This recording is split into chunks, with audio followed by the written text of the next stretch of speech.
You're going to build your church from me. I'm going to have power in heaven. And now you're calling me Satan? But Jesus gave the explanation why. And what was that explanation? Get away from me, Satan. You are a dangerous trap to me. You are seeing things merely from a human point of view and not from God's. So why is Jesus calling Peter Satan? Why? I'm asking. I want some feedback. I know they can't hear, but that's okay. What?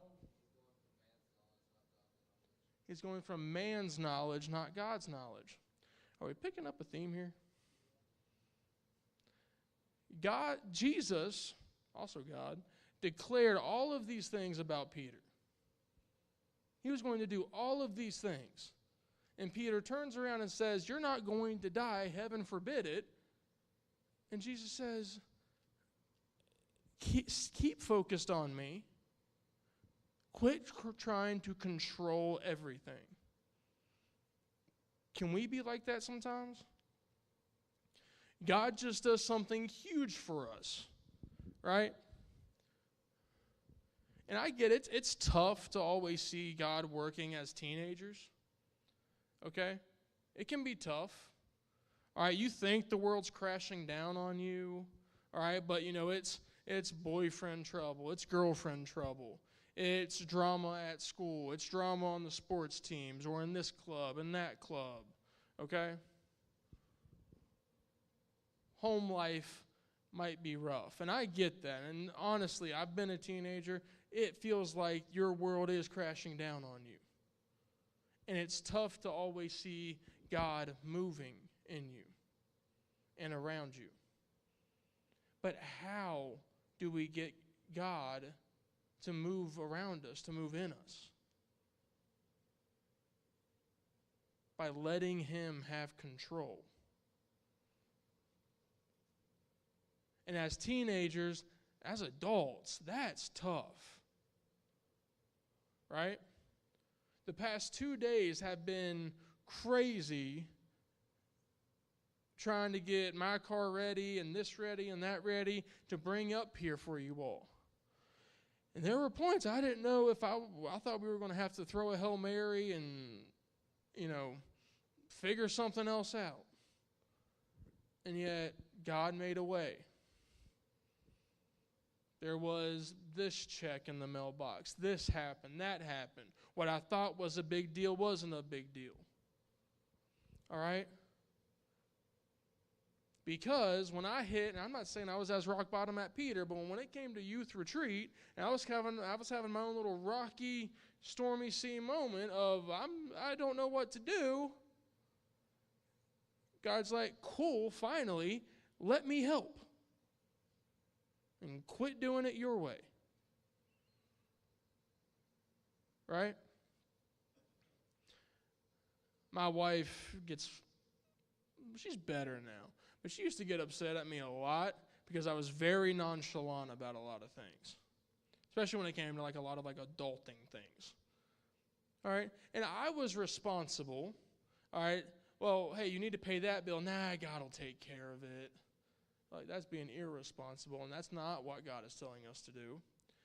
But on little things I knew no matter what I did I couldn't control, I was very nonchalant. I was very relaxed on most cases. Am I perfect? No. Do I have my moments where I'm not nonchalant and I'm freaking out a little bit? Yes. Am I perfect? No. Is anybody? No. Guys, I grew up in church, going to youth camps, doing this, doing that, all right? Had a dad for a pastor that every time around the dinner table I was getting Jesus in some way, shape, or form. Some of you today said that this was your first youth retreat type experience. Guess what? I don't outrank you. I don't outrank you. We are on the same level. The only thing that could possibly separate us, and this is purely hypothetical because I don't know where each and every one of you are. The only thing that could possibly separate us is that I've accepted Jesus into my life and maybe you haven't yet. That is the only thing. And if you accept him into your life and you get over this, I'm not worthy, you get over this, let me get better and then I'll try it out moment, and you give your life to Jesus, I'm talking give your life to Jesus. I'm talking be the Peter that walked on the water, not the one that sank. And if you give your life to Jesus and you let God take control, you won't have these Peter moments of Jesus saying, "Get away from me, Satan." Are you going to stumble down the steps a little bit? Yes. All right. As soon as God, Jesus, gave Peter all of those fish to help him out of rock bottom, Peter humbled himself.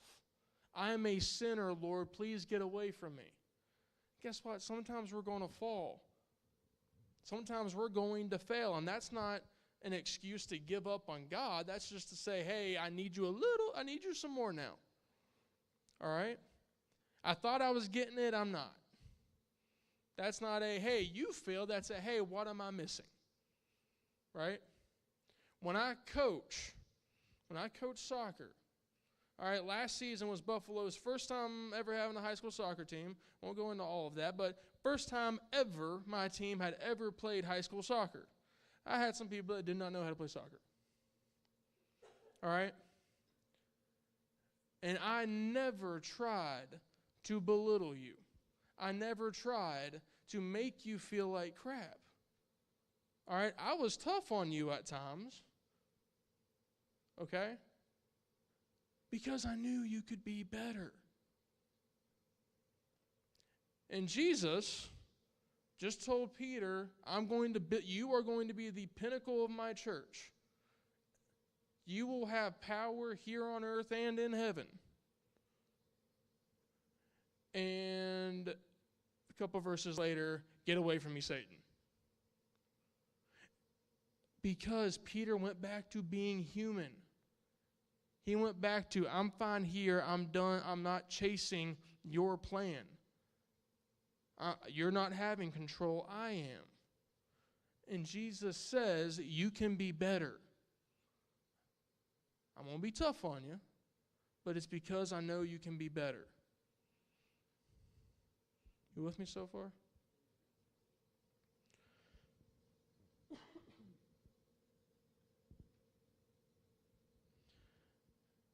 Last few verses. Then Jesus said to his disciples, if any of you wants to be my follower, you must give up your own way, take up your cross, and follow me. If you try to hang on to your life, you will lose it. But if you give up your life for my sake, you will save it. And what do you benefit if you gain the whole world but lose your soul? Is anything worth more than your soul? For the Son of Man will come with his angels in the glory of his Father, and will judge all people according to their deeds.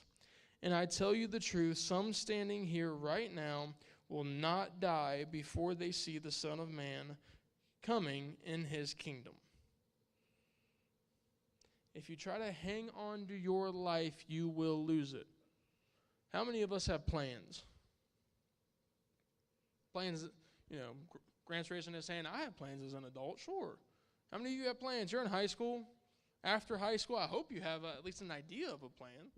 All right? And it's probably going to change in the next few months. How many of you have prayed to God on what that plan is?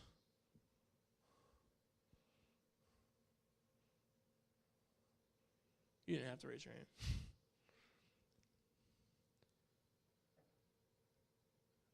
Guys, start praying on what God's plan for your life is.